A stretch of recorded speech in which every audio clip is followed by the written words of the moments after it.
keep this safely for me. When you want it back, you can't get it back. إِلَّا مَا دُمْتَ عَلَيْهِ قَائِمَةً. The only way you could get back your gold coin, your dinar, is if you stand there and you pound them and you pound them and you demand it and demand it and demand it back. Why? ذَلِكَ بِأَنَّهُمْ قَالُوا. This is because they argue, لَيْسَ عَلَيْنَا فِي الْأُمِّيِّينَ السَّبِيلٌ. We have no moral obligations to these ummiyun. We have no obligation to maintain an ethical standard with these ummiyun. Ummi, when we use the term, we understand it as one who cannot read and write, but when a Jew uses it, he uses it to mean one who is not a Jew. Gentile. وَيَقُولُونَ عَلَى اللَّهِ الْكَذِبَ وَهُمْ يَعْلَمُونَ. Allah said, but they tell a lie against me, and they know it's a lie. And so in this ayah of the Qur'an, there is the word dinar. So sunnah money is also money in the Qur'an. Dinar is in the Qur'an, dirham is in the Qur'an, and when Allah speaks of a dinar in the Qur'an, I can assure you tonight, in Giyc, he's not talking about a paper dinar. He's talking about a gold coin. Sunnah money is in the Qur'an. I leave behind me two things. So long as you hold on to them, you will never go astray. The book of Allah, and we've abandoned it. And my sunnah, and we've abandoned it.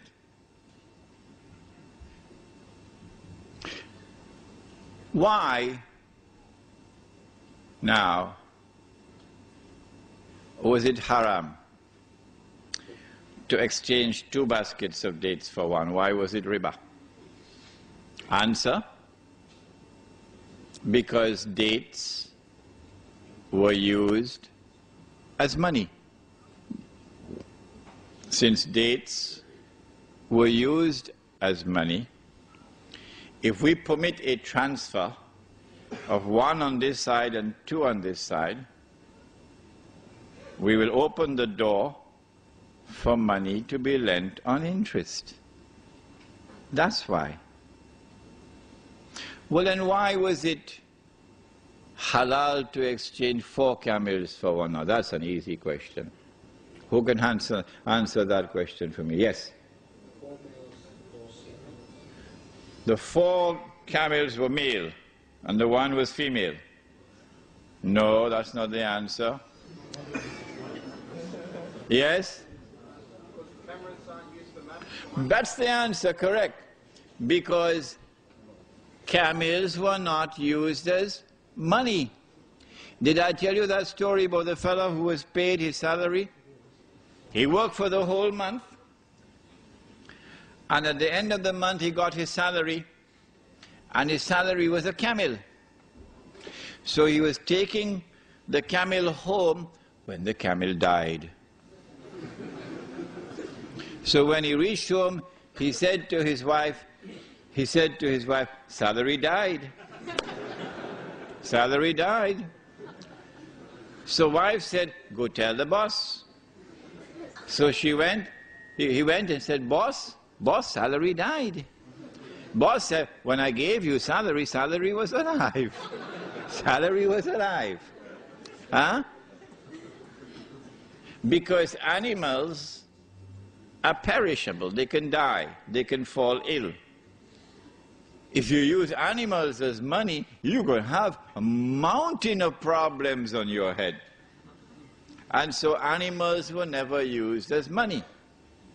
Since animals were not used as money, you can have an exchange of 4 camels for 1, or 20 camels for 1. Now then, we've introduced you to sunnah money. Now let us explain what are the functions of money. I need a haircut. And my wife says to me, Imran, I'm tired cutting your hair, why don't you go to the barber? So I went to the barber cut my hair. I've got to pay him now. So I offer him a copy of my book, Prohibition of Riba, in the Qur'an Sunnah. The barber looked at me with a very strange look on his face. He said, Sheikh, I am afraid I'm not interested in reading your book. How can I pay him? This is called barter. Barter has its limitations. As they found out in Yugoslavia, as they're finding out in Indonesia now, barter has its limitations. What I need is money, something which can function as a medium of exchange. I pay him for the haircut with money. He goes to the market and he buys tomatoes with money. That vendor comes, he buys my book, Prohibition of Riba in the Qur'an and Sunnah, with money.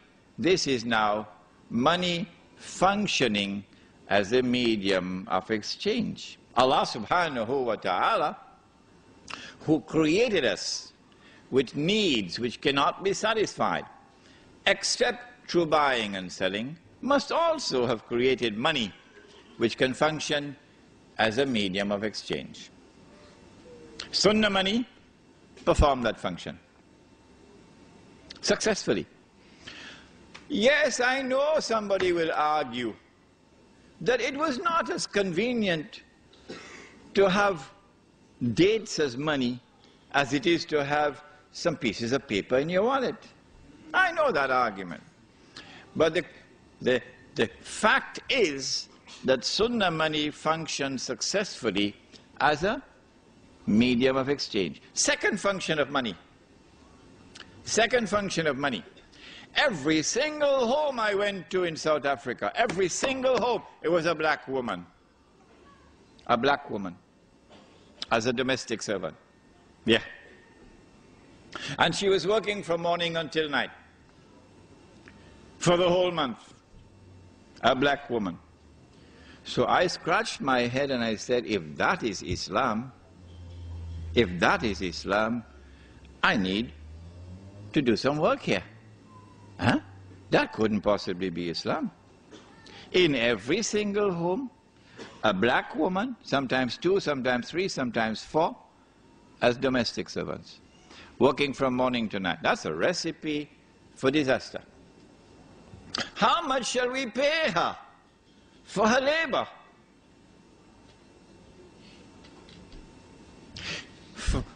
One of the functions of money now must be to be functioning as a measure of value.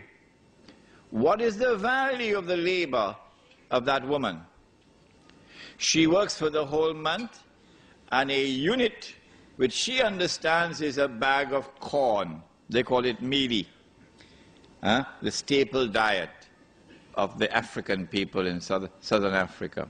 So maybe 40 bags of corn, maybe 5 or 10 she would use for eating, another 5 she'd use for clothing, another 5 she'd use for transport and so on.